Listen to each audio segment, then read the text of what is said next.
They said he was just a drifter with a wrench and too many bills to pay.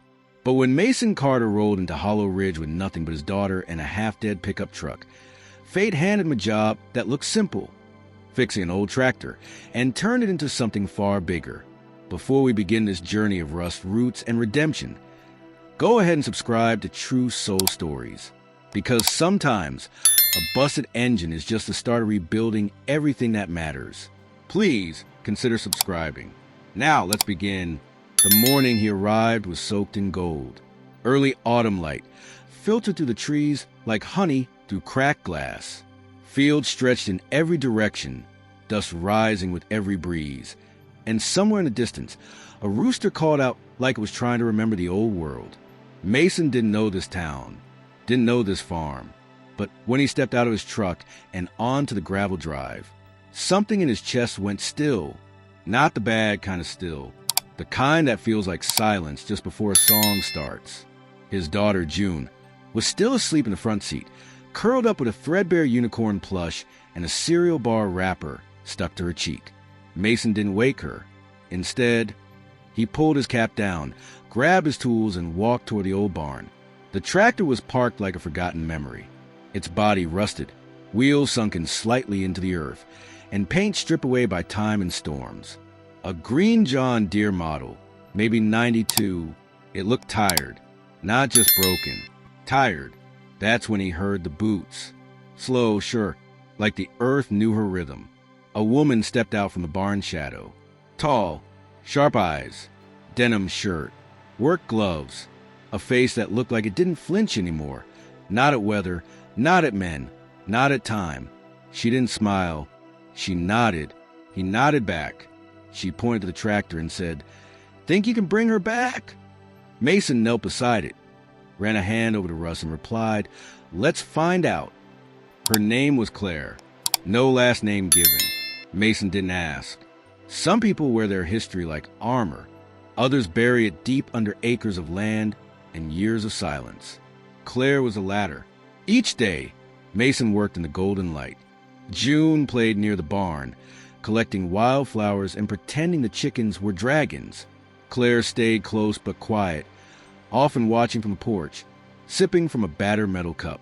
The wind carried scents of cut grass, engine oil, and baking bread. There was always bread. On the third day, Mason spotted a photo tacked to the wall inside the barn. A younger Claire, a man beside her, smiling like he'd never been lied to. And behind them, rows and rows of farmland. Corn, soybeans, wheat. Land that stretched so far it looked like it curved into the sky. "Yours?" Mason asked. Claire just looked at the photo and said, "Was..." That night, Mason and June ate dinner on the tailgate of his truck. Claire brought out sandwiches. No words, just a nod. Mason couldn't help but notice the same black SUV driving by the farm at sunset. Slow, watching. He didn't say anything. Yet, by week's end, the tractor began to breathe again. A slow cough, then a roar. Claire's eyes lit up for a heartbeat, just long enough to give herself away. June clapped like she'd seen fireworks. Mason smiled, but deep down, he felt something else. That this wasn't just about machinery. This was about saving something sacred. Claire finally opened up over coffee on a chilly morning. Her husband had died 4 years ago. Cancer, fast, cruel, left her with thousands of acres and a storm of vultures, lawyers, developers, distant cousins with maps and bad intentions. They wanted the land. All of it. Hollow Ridge was oil-rich, and Claire's property sat right on top. "I held out," she said, "but they've started getting creative." Creative meant sabotage, legal pressure, letters that went missing, cattle let loose. That black SUV. Mason didn't say much. He just stayed longer, fixed more than the tractor, rewired the barn's lights, repaired the chicken coop, taught June how to collect eggs without breaking them. He was building something he couldn't name until the sheriff showed up. Tall man, too clean, smelled like cologne and entitlement. Said there had been a complaint. Trespassing, unlicensed mechanic, possible child endangerment. Claire stood behind Mason on the porch. June clutched his leg, The sheriff handed him a notice and said, "You got 24 hours to leave the property." Claire didn't blink. Mason didn't either. That night, the wind howled through Hollow Ridge like it was warning the trees. Mason stayed up late in the barn, tuning the tractor. He left the engine running a while, just to remind the dark that something still had fight left in them. Claire came out with coffee, sat beside him on a hay bale. For the first time, she laughed. Not a full one, but enough. "You've done more for this place than anyone in years." Mason didn't respond. He didn't need to. At dawn, the SUV returned, but this time it parked. Two men got out, suits. One held a briefcase. The other, a crowbar. Mason stepped outside. Didn't flinch. Claire stood behind him, not a step back. But then June ran out. Between them, clutching a flower crown she made from wild wheat and clover. And that's when everything cracked open. The man with the crowbar froze. The other one laughed. "She's using kids now?" Claire stepped forward. "That's my daughter." Mason blinked. She wasn't lying. She never had been. June looked up at Claire. "Really?" Claire nodded. "I tried for years. Adoption, fostering, nothing stuck. Until now." The men stepped back, uncertain. Then the sheriff returned, with papers. Not an eviction. A deed. A corrected deed. One Claire had filed weeks ago, naming Mason as her farm manager, granting him full residence rights, co-custodian status, backup guardian. Turns out she'd been preparing. The twist? Claire didn't just own farmland. She owned a network of properties across 3 states, inherited through a tangled lineage of farmers, veterans, and old souls who believed in land more than banks. Mason wasn't hired to fix a tractor. He was being tested, and he passed. But the story doesn't end there, because as they stood under that bright morning sky, with crows circling overhead and the tractor humming behind them, Mason noticed something else. That black SUV? It was back. Only this time, no one was inside. Just a note taped to the window. One word: run. The word on the windshield said everything. Run. Claire stood frozen, her fingers clutching the edge of the paper, like it might burn her. Mason took it gently from her hand, eyes scanning the single word again. Not a threat, a warning. The engine of the SUV was cold. Whoever had left it had been gone a while. The sheriff, still nearby from the deed delivery, was already on his radio calling for backup. Claire turned, eyes hard. "This isn't about land anymore," she whispered. "They know something we don't." Over the next 2 days, Hollow Ridge changed. The breeze had a bite to it now, not from the weather, but from the silence between tractor starts and creaking barn doors. Mason kept working, but he'd carry a hammer even when adjusting fence posts. June stayed close to Claire, her unicorn plush tucked under one arm like it could guard them all.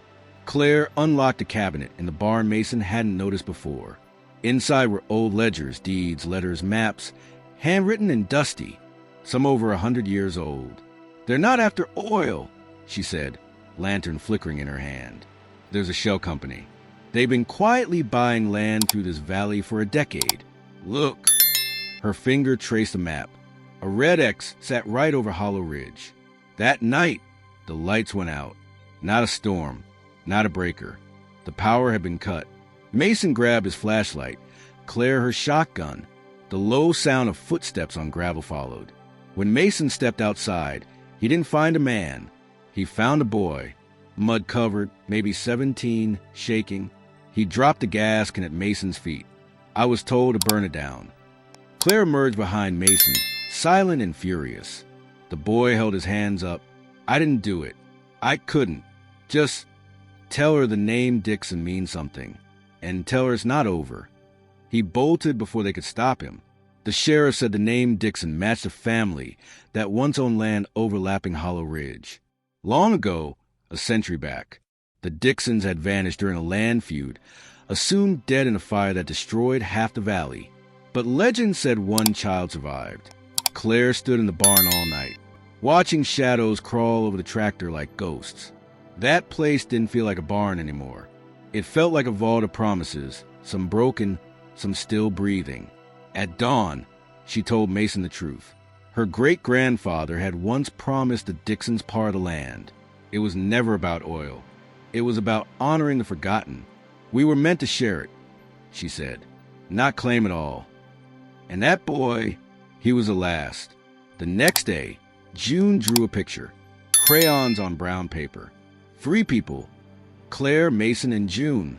And in the background, the boy, holding seeds. He came again, June whispered. Last night, he left this. An envelope. Inside was a folded deed and a map, half of Hollow Ridge.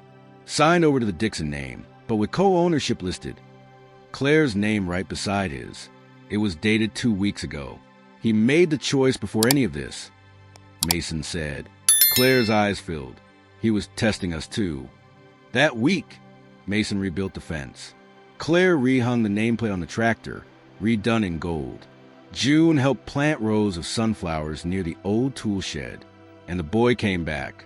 No threats, no fear, just seeds. On a bright Saturday morning, he helped plant the first row. Mason watched from the porch. Claire stood beside him. She whispered, "This farm, it's healing." And just as they turned to go inside, Mason looked toward the edge of the tree line. Another SUV, engine off, empty, but its presence said enough. Because peace, like land, is never permanent. It must be tended, protected, shared. And stories like this, they don't end. They plant roots. If this story reached you, maybe it's because you've got roots too. Maybe it's time to protect what matters. Hit that subscribe button to join True Soul Stories, where every story is a seed and every view grows something real. Seedling.